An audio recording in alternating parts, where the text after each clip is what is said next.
Kannur Lok Sabha മണ്ഡലത്തിലേക്ക് K Sudhakaran സ്ഥാനാർത്ഥിയായി എത്തുന്നു എന്ന വാർത്ത വന്നതിന് ശേഷം ലീഗിനുള്ളിൽ വലിയ അതൃപ്തി പുകയുകയാണ്. പ്രത്യേകിച്ചും ആഭ്യന്തര ലീഗിൽ സംഘർഷം തന്നെ പുകയുന്നു എന്ന് വേണം പറയാൻ.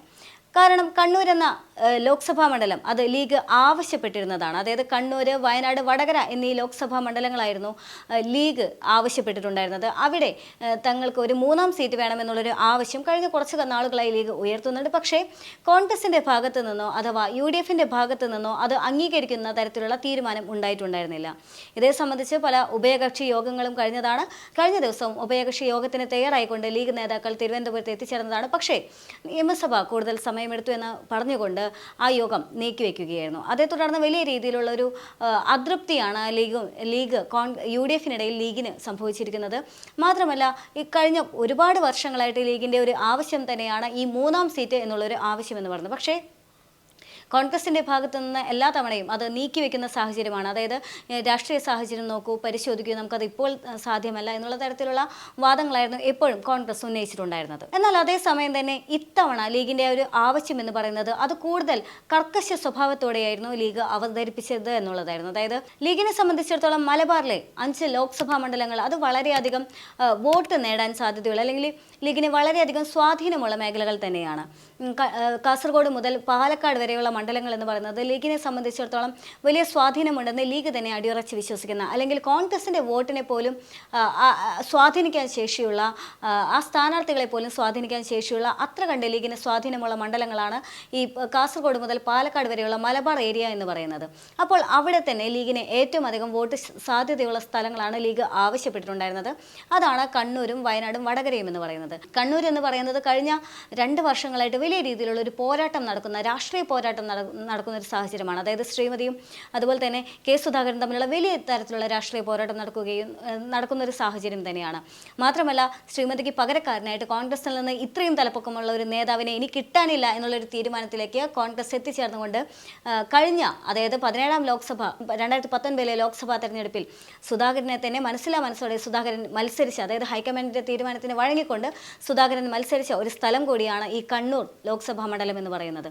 അപ്പോൾ ആ കണ്ണൂർ ലോക്സഭാ മണ്ഡലം ആവശ്യപ്പെടുന്ന സമയത്ത് അത് കോൺഗ്രസിൻ്റെ സിറ്റിംഗ് സീറ്റ് കൂടിയായതുകൊണ്ട് കോൺഗ്രസിനെ സംബന്ധിച്ച് അത് വിട്ടു നൽകാനുള്ള വലിയ ബുദ്ധിമുട്ടുണ്ട് എന്നുള്ളത് തന്നെയാണ്. മാത്രമല്ല ആ സീറ്റ് കോൺഗ്രസിൽ നിന്ന് നഷ്ടമാവുകയാണെങ്കിൽ അത് ഭാവിയിൽ വലിയ ദോഷം ചെയ്യാൻ, അതായത് രാഷ്ട്രീയപരമായിട്ട് കോൺഗ്രസിന് അത് ബാധിക്കാൻ സാധ്യതയുണ്ട് എന്നുള്ള നിഗമനം കൂടി കോൺഗ്രസിൻ്റെ ഭാഗത്ത് നിന്നുണ്ട് എന്നുള്ളതാണ്. അടുത്തത് എന്ന് പറയുന്നത് വടകരയാണ്. വടകരയെ സംബന്ധിച്ചിടത്തോളം വടകര എന്ന് പറയുന്നത് കെ മുരളീധരൻ മത്സരിക്കുമെന്നുള്ള അഭ്യൂഹങ്ങളെല്ലാം തന്നെ ശക്തമായ സ്ഥലമാണ് വടകര. കാരണം കെ മുരളീധരൻ്റെ നിയമസഭാ മോഹം, അല്ലെങ്കിൽ അദ്ദേഹത്തിന് ഒരു MLA മന്ത്രി എന്നുള്ള അദ്ദേഹത്തിൻ്റെ മോഹങ്ങളെല്ലാം മാറ്റിവെച്ചുകൊണ്ട് അദ്ദേഹം MP സ്ഥാനത്തേക്ക് കടന്നു വരികയാണ് എന്നെല്ലാം തന്നെ ഉറക്കെ പ്രഖ്യാപിച്ചൊരു സ്ഥലം കൂടിയാണ് വടകര എന്ന് പറയുന്നത്. ആ വടകരയിൽ അദ്ദേഹത്തിന് എതിരാളിയായിട്ട് KK ശൈലജ ടീച്ചർ വരുമെന്നുള്ള അഭ്യൂഹങ്ങളെല്ലാം തന്നെ ഉണ്ടായിരുന്നു. അപ്പോൾ വലിയ തരത്തിലുള്ള ഒരു രാഷ്ട്രീയ പോരാട്ടം നിൽക്കുന്നൊരു സാഹചര്യം കൂടിയാണ് വടകരയിലേത് എന്ന് പറയുന്നത്. ആദ്യം സൂചിപ്പിച്ച പോലെ തന്നെ കോൺഗ്രസിൻ്റെ സിറ്റിംഗ് സ്ഥലം കൂടിയാണ്. പ്രത്യേകിച്ചും കോൺഗ്രസിനെ സംബന്ധിച്ച് വലിയ രാഷ്ട്രീയ നീക്കങ്ങൾക്ക് സാധ്യതയുള്ള, രാഷ്ട്രീയ കളമായി മാറാൻ സാധ്യതയുള്ള ഒരു സ്ഥലം കൂടിയാണ് വടകര എന്ന് പറയുന്നത്. അതുകൊണ്ടും കോൺഗ്രസിന് വടകര പോലുള്ള ഒരു സ്ഥലം വിട്ടുകൊടുക്കാനും കോൺഗ്രസിന് ബുദ്ധിമുട്ടുണ്ട് എന്നുള്ളത് തന്നെയാണ്. അടുത്തതെന്ന് പറയുന്നത് വയനാട് ലോക്സഭാ മണ്ഡലമാണ്. വയനാട്ടിൽ രാഹുൽ ഗാന്ധി ഇനി മത്സരിക്കുന്നില്ലെങ്കിൽ ആ സീറ്റ് ലീഗിന് വേണമെന്നുള്ളതായിരുന്നു ലീഗിൻ്റെ ആവശ്യം. പക്ഷേ വയനാട്ടിൽ രാഹുൽ ഗാന്ധി മത്സരിക്കുന്നില്ലെങ്കിൽ അവിടെ മറ്റേതെങ്കിലും യുവ നേതാക്കളെ കൊണ്ടുവരാനായിരുന്നു കോൺഗ്രസിൻ്റെ തീരുമാനം. കാരണം കോൺഗ്രസിനെ സംബന്ധിച്ചിടത്തോളം ഇത്തവണത്തിൽ കോൺഗ്രസിൻ്റെ പാളയത്തിൽ യുവാക്കൾ കുറവാണെന്നുള്ളതാണ്. അതായത് പയറ്റി തെളിയിച്ച്, കഴിവ് തെളിയിച്ച് പുറത്തു വന്നിട്ടുള്ള എല്ലാ സിറ്റിംഗ് MP-മാരെ മാത്രമാണ് കോൺഗ്രസ് ഇത്തവണ പരിഗണിക്കുന്നത് എന്നുള്ളതാണ് മറ്റൊരു യാഥാർത്ഥ്യം എന്ന് പറയുന്നത്. അപ്പോൾ ആ ഒരു ചീത്തപ്പേര് മാറ്റിയെടുക്കാൻ, അല്ലെങ്കിൽ ആ ഒരു പേരുദോഷം മാറ്റിയെടുക്കാനായിട്ട് കോൺഗ്രസിനെ സംബന്ധിച്ചിടത്തോളം ഏതാനും ചില മണ്ഡലങ്ങൾ മാത്രമാണ് കൈവശമായുള്ളത്. അത്തരമൊരു മണ്ഡലമാണ് ഇപ്പോൾ രാഹുൽ ഗാന്ധിയുടെ ആ വയനാട് മണ്ഡലം എന്ന് പറയുന്നത്. ഇനി രാഹുൽ ഗാന്ധി മത്സരിക്കുന്നില്ലെങ്കിൽ ആ സിറ്റിംഗ് സീറ്റിലേക്ക് കോൺഗ്രസ് മറ്റേതെങ്കിലും യുവാക്കളെ ഇറക്കാനുള്ള സാധ്യത ഏറെയാണ് എന്നുള്ളതാണ്. ഇത്തരമൊരു തീരുമാനമായിരുന്നു കോൺഗ്രസിൻ്റെ ഭാഗത്തു നിന്നും. അതേ സമയത്ത് തന്നെയാണ് ലീഗിൻ്റെ ഒരു ആവശ്യം വരുന്നത്. വയനാട് തങ്ങൾക്ക് വേണമെന്നുള്ള ആവശ്യം, അതും കോൺഗ്രസ് അംഗീകരിക്കാൻ തയ്യാറായില്ല എന്നുള്ളതാണ്. അതായത് തങ്ങൾക്കൊരു 3ാം സീറ്റ് വേണം എന്നുള്ള ലീഗിൻ്റെ ആവശ്യം കോൺഗ്രസ് അപ്പാടെ തഴഞ്ഞിരിക്കുന്ന രാഷ്ട്രീയ സാഹചര്യമാണ്. പക്ഷേ അതേസമയം തന്നെ തങ്ങൾക്ക് ഇപ്പോൾ ഈ ലോക്സഭാ മണ്ഡലത്തിൽ തങ്ങൾക്കൊരു 3-ാം സീറ്റ് ഇല്ലെങ്കിൽ രാജ്യസഭയിൽ അധിക സീറ്റ് നൽകണമെന്നുള്ളതായിരുന്നു സമവായ നീക്കം എന്ന് പറയുന്നത്. അതായത് സ്വാഭാവികമായിട്ടൊരു ചർച്ചയിൽ ഉയർന്നു വരുന്ന സാഹചര്യത്തിൽ കോൺഗ്രസിന് ഇപ്പോൾ ഇതിന് തയ്യാറാവില്ലെങ്കിൽ പിന്നെ എന്തായിരിക്കാം മറ്റൊരു ഉപാധി എന്നുള്ളതാണ് ഉയർന്നു വന്നിട്ടുണ്ടായിരുന്ന ചോദ്യം. ആ തീരുമാനം എന്ന് പറയുന്നത് സ്വാഭാവികമായിട്ടും ലീഗ് ചോദിക്കാൻ സാധ്യതയുണ്ടായിരുന്നതും ലീഗ് ചോദിച്ചതും ആ രാജ്യസഭാ സീറ്റ് തന്നെയാണ്. പക്ഷേ കോൺഗ്രസ് അതിനും തയ്യാറാകുന്നില്ല എന്നുള്ളത് തന്നെയാണ് ഇപ്പോൾ വരുന്ന വിവരങ്ങൾ എന്ന് പറയുന്നത്. അതേസമയം തന്നെ ആ സുധാകരൻ പെട്ടെന്ന് മത്സരിക്കുന്നില്ല എന്ന് പറഞ്ഞതുകൊണ്ട് പക്ഷേ പെട്ടെന്ന് സുധാകരൻ ആ കടന്നു വന്നിട്ടുള്ള സാഹചര്യങ്ങളെല്ലാം തന്നെ ലീഗിൽ വലിയ രീതിയിലുള്ള അതൃപ്തിയിലേക്ക് നയിച്ചു എന്നുള്ളത് തന്നെയാണ്. അതേസമയം തന്നെ കോൺഗ്രസിനെ മാറ്റി നിർത്തി കഴിഞ്ഞാൽ ലീഗിന് ഉള്ളിൽ വലിയ രീതിയിലുള്ള സംഘർഷങ്ങൾ അല്ലെങ്കിൽ വലിയ രീതിയിലുള്ള അമർഷങ്ങൾ പുകയുന്ന സാഹചര്യമാണ്. കാരണം ലീഗിനെ സംബന്ധിച്ചിടത്തോളം ഇത്രയും കാലം ലീഗ് ആവശ്യപ്പെട്ടിട്ടും വലിയ രീതിയിൽ കർക്കശ ബുദ്ധിയോടെ നീങ്ങാതിരുന്നതിനുള്ള പ്രധാന കാരണം എന്ന് പറയുന്നത് അത് വലിയ രീതിയിലുള്ള പൊട്ടിത്തെറിയിലേക്കൊന്നും നയിക്കേണ്ട എന്ന് കരുതിക്കൊണ്ട് തന്നെയാണ്. പക്ഷേ ഈ സാഹചര്യത്തിൽ ലീഗ് ഇത്ര നിർബന്ധ ബുദ്ധിയോടുകൂടി തന്നെ തങ്ങൾക്ക് സീറ്റ് ആവശ്യമായി രംഗത്ത് വന്നിട്ടുള്ളതിനുള്ള പ്രധാന കാരണം അത് യൂത്ത് ലീഗ് തന്നെയാണ്. യൂത്ത് ലീഗിൻ്റെ ആവശ്യമാണ്. കാരണം ലീഗിനെ സംബന്ധിച്ചിടത്തോളം യൂത്ത് ലീഗ് പറയുന്നത് കോൺഗ്രസിൻ്റെ വോട്ടിനെ പോലും അല്ലെങ്കിൽ സ്ഥാനാർത്ഥികളെ പോലും സ്വാധീനിക്കാൻ കഴിയുന്ന പ്രത്യേകിച്ച് മലബാർ ഏരിയകളിലെല്ലാം തന്നെ കോൺഗ്രസിൻ്റെ വോട്ട് പോലും നിശ്ചയിക്കാൻ പ്രാപ്തരാണ് ലീഗ് എന്നുള്ളതാണ് യൂത്ത് ലീഗിൻ്റെ വാദം എന്ന് പറയുന്നത്. അപ്പോൾ അത്രയും കരുത്തരായ ലീഗ് അല്ലെങ്കിൽ അത്രയും ശക്തനായ സ്വാധീന ശക്തിയുള്ള ലീഗിന് വേണ്ടത്ര പരിഗണന യു ഡി എഫ് മുന്നണി ലഭിക്കുന്നില്ല എന്നുള്ളതാണ് യൂത്ത് ലീഗ് പറഞ്ഞു വെക്കുന്നത്. അതുകൊണ്ട് തന്നെ തങ്ങൾക്ക് അർഹതപ്പെട്ട ഒരു സീറ്റെങ്കിലും നൽകണമെന്നുള്ളതാണ് ലീഗിൻ്റെ ആവശ്യം. അത് യൂത്ത് ലീഗ് തന്നെയാണ് സമ്മർദ്ദം ചെലുത്തുന്നത്. യൂത്ത് ലീഗ് അത്തരത്തിലൊരു സമ്മർദ്ദം ചെലുത്തുന്നതിൻ്റെ ഭാഗമായിട്ട് ലീഗ് നേതൃത്വത്തിന് മറ്റൊരു ഉപാധിയുമില്ലാതെ നിൽക്കുന്ന സാഹചര്യമാണ്. അതുകൊണ്ട് തന്നെയാണ് ലീഗിൻ്റെ ഭാഗത്തുനിന്നും ഇത്രയും ഒരു കണിശമായിട്ടുള്ള ഒരു തീരുമാനത്തിലേക്ക് നീങ്ങേണ്ടി വരുന്ന സാഹചര്യമെല്ലാം തന്നെ ഉണ്ടാകുന്നത്. അതായത് മുൻ വർഷങ്ങളെ അപേക്ഷിച്ച് പലപ്പോഴായിട്ട് ലീഗ് പറയുന്നതാണ് തങ്ങൾക്ക് ഇങ്ങനെ ഒരു 3-ാം സീറ്റ് വേണമെന്ന്. പക്ഷേ ആ സാഹചര്യത്തിൽ ഒന്നുമില്ലാത്ത ഒരു നിർബന്ധ ബുദ്ധി ഇത്തവണ ലീഗിനുണ്ട് എന്നുള്ളതാണ്.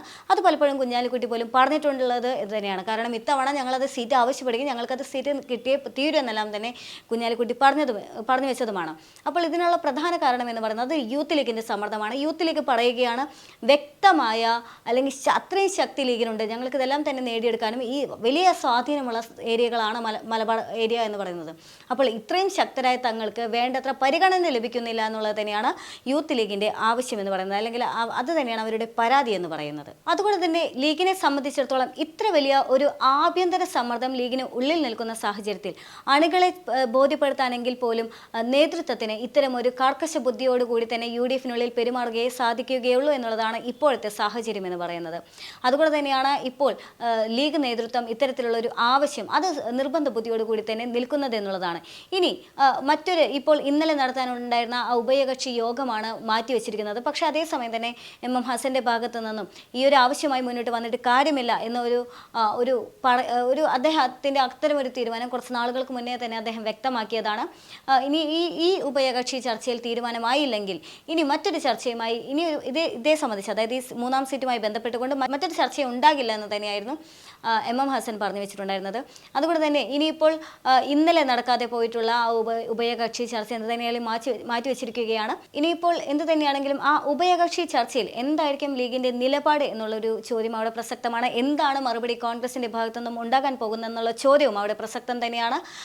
കോൺഗ്രസിനെ സംബന്ധിച്ചിടത്തോളം ഒരു സാധ്യത എന്ന് പറയുന്നത് ലീഗിനെ അനുനയിപ്പിക്കാൻ നോക്കുക എന്നുള്ളത് തന്നെയാണ്. സ്വാഭാവികമായിട്ടും ഇത്രയും കാലം ചെയ്തിരുന്ന അതേ ഒരു നിലപാടിലേക്ക് തന്നെ കോൺഗ്രസ് മാറാനുള്ള സാധ്യതയാണ്. മറ്റൊരു പ്രധാന വിഷയം എന്ന് പറയുന്നത് കോൺഗ്രസിനെ സംബന്ധിച്ചിടത്തോളം ഇനി ഒഴിവ് വരുന്ന സീറ്റിലേക്ക് ലീഗിനെ പരിഗണിക്കാനുള്ള സാധ്യത ഒരുപക്ഷെ കോൺഗ്രസ് അത് മുതലെടുക്കാനുള്ള സാധ്യതയുണ്ട് എന്നുള്ളത് തന്നെയാണ്. കാരണം അങ്ങനെയെങ്കിലും ലീഗിനെ അനുനയിപ്പിച്ചുകൊണ്ട് കൂടെ കൂട്ടുക എന്നുള്ളൊരു നീക്കത്തിലേക്ക് കോൺഗ്രസ് മാറാനുള്ള സാധ്യതയുണ്ട്. അതേസമയം തന്നെ അതല്ലാതെ ലീഗുമായി ഒരു സംയമനത്തിനില്ലാത്ത ഒരു നീക്കം കോൺഗ്രസിന് വലിയ രീതിയിൽ തന്നെ ദോഷം ചെയ്യുമെന്നുള്ളതാണ്. കാരണം UDF-ൽ കോൺഗ്രസിനോളം തന്നെ കരുത്തരാണ് ലീഗ് എന്നുള്ളതും വളരെ വളരെ കണ്ടു തന്നെ പ്രധാനമാണ് എന്നുള്ളത് തന്നെയാണ്. പ്രത്യേകിച്ച് മലബാർ ഏരിയകളിലെല്ലാം തന്നെ ആദ്യം സൂചിപ്പിച്ച പോലെ തന്നെ ലീഗിന് അത്രയധികം സ്വാധീനമുണ്ട്. കോൺഗ്രസ് വോട്ടുകൾ പോലും ആ വോട്ടുകളെ പോലും സ്വാധീനിക്കാൻ കഴിവുള്ള അത്രയും കാര്യശേഷി ലീഗിനുണ്ട് എന്നുള്ളതാണ് യാഥാർത്ഥ്യം എന്ന് പറയുന്നത്. അതേ സാഹചര്യത്തിൽ ലീഗിനെ അനുനയിപ്പിച്ചുകൊണ്ട് കൂടെ കൂട്ടുക എന്നുള്ള ഒരു വലിയ ഉത്തരവാദിത്വം കോൺഗ്രസ് കാണിക്കുമെന്നുള്ള കാര്യം തന്നെ തീർച്ചയാണ്.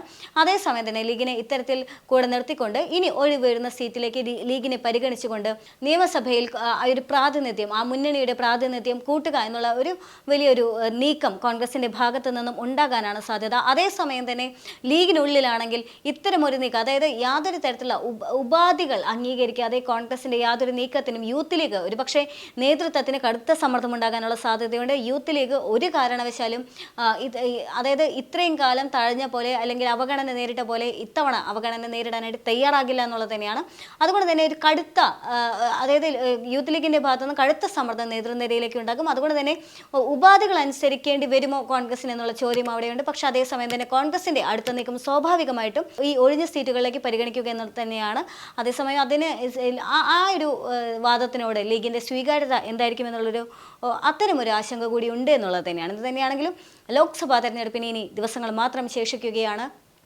മുന്നണികൾ തമ്മിൽ വലിയ തരത്തിലുള്ള സംഘർഷങ്ങളും വലിയ തരത്തിലുള്ള ആശയ തർക്കങ്ങളെല്ലാം തന്നെ നിലനിൽക്കുന്ന സാഹചര്യമാണ്. സീറ്റിന് വേണ്ടിയും അതുപോലെ തന്നെ എങ്ങനെയാണ് ഈ ലോക്സഭാ തെരഞ്ഞെടുപ്പിനെ നേരിടാൻ പോകുന്നതെന്ന് വലിയ തരത്തിലുള്ള വാദപ്രതിവാദങ്ങളും വലിയ തരത്തിലുള്ള ആശയങ്ങളെല്ലാം തന്നെ നിൽക്കുന്ന സാഹചര്യമാണ്.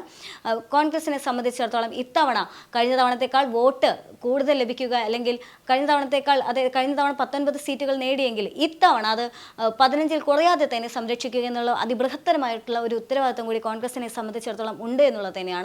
അതല്ലെങ്കിൽ പോലും അതല്ലെങ്കിൽ പ്രതിപക്ഷത്തിന്റെ ഭാഗത്തു നിന്ന് പ്രതിപക്ഷത്തിനുള്ളിൽ തന്നെ, അതായത് കോൺഗ്രസിനുള്ളിൽ തന്നെ വലിയ തരത്തിലുള്ള സമ്മർദ്ദമെല്ലാം തന്നെ ഉണ്ടാകാനുള്ള സാധ്യതയുണ്ട്. അതുകൊണ്ട് തന്നെ കോൺഗ്രസിനെ സംബന്ധിച്ചിടത്തോളം ഈ തെരഞ്ഞെടുപ്പ് എന്ന് പറയുന്നത് ഈ തർക്കങ്ങളെല്ലാം മാറ്റി നിർത്തിക്കൊണ്ട് വലിയ തരത്തിലേക്ക് ഒട്ടും താഴെ പോകാതെ വലിയ തരത്തിൽ വോട്ട് അല്ലെങ്കിൽ സീറ്റുകളെല്ലാം തന്നെ കരസ്ഥമാക്കാനുള്ള വലിയ അഭിമാന പോരാട്ടം തന്നെയാണ് ഈ വരാനിരിക്കുന്ന ലോക്സഭ തെരഞ്ഞെടുപ്പ് എന്ന് പറയുന്നത്.